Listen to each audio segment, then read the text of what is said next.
তো এখন আমরা জানবো পুত্রদা একাদশীর ব্রত মাহাত্ম্য। তো যুধিষ্ঠির বললেন, হে কৃষ্ণ, পৌষ মাসের শুক্লপক্ষের একাদশীর নাম কি? বিধিই বা কি?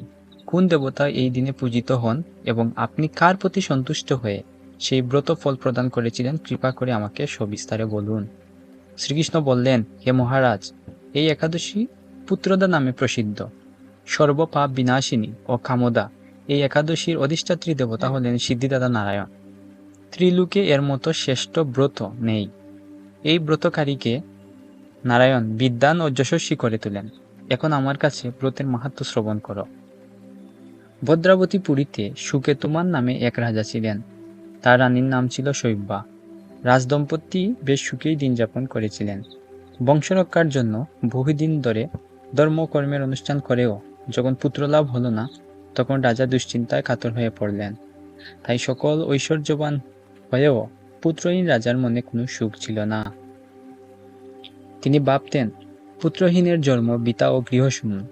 পিতৃদেব মনুষ্যলোকের কাছে যে ঋণ শাস্ত্রে উল্লেখ আছে, তা পুত্র বিনা পরিশোধ হয় না। পুত্রবাঞ্ছনের এই জগতে যশ লাভ ও উত্তম গতি লাভ হয় এবং তাদের আয়ু, আরোগ্য, সম্পত্তি প্রভৃতি বিদ্যমান থাকে।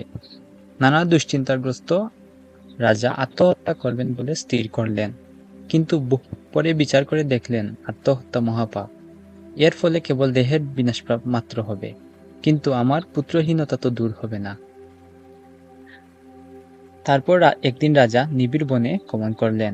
বন ভ্রমণ করতে করতে দ্বিপ্রহর অতিক্রান্ত হলে রাজা ক্ষুধা ও তৃষ্ণায় অত্যন্ত কাতর হলেন।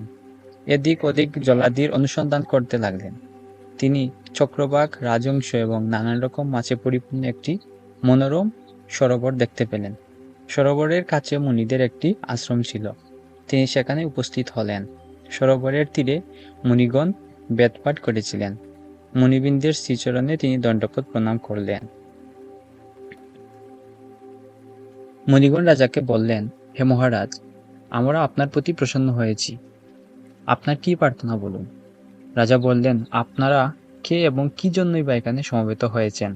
মুনিগণ বললেন, হে মহারাজ, আমরা বিশ্বদেব নামে প্রসিদ্ধ এই সরোবরে স্নান করতে এসেছি। আজ থেকে 5 দিন পরেই মাঘ মাস আরম্ভ হবে। আজ পুত্রদা একাদশী তিথি। পুত্র দান করে বলে এই একাদশীর নাম পুত্রদা। তাদের কথা শুনে রাজা বললেন, হে মুনিবৃন্দ, আমি অপুত্রক, তাই পুত্র কামনায় অধীর হয়ে পড়েছি। এখন আপনাদের দেখে আমার হৃদয়ে আশার সঞ্চার হয়েছে। এ দুর্ভাগা পুত্রহীনের প্রতি অনুগ্রহ করে একটি পুত্র প্রদান করুন।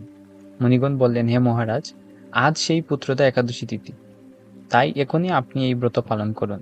ভগবান শ্রীকেশবের অনুগ্রহে অবশ্যই আপনার পুত্র লাভ হবে। মুনিদের কথা শোনার পর যথাবিধানে রাজা কেবল ফলমূলাদি আহার করে সেই ব্রত অনুষ্ঠান করলেন।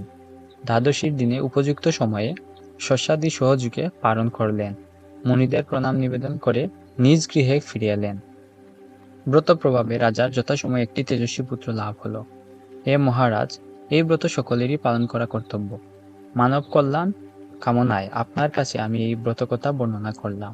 নিষ্ঠা সহকারে যারা এই পুত্রদা একাদশী ব্রত পালন করবে, তারা পুত নামক নরক থেকে পরিত্রাণ লাভ করবে।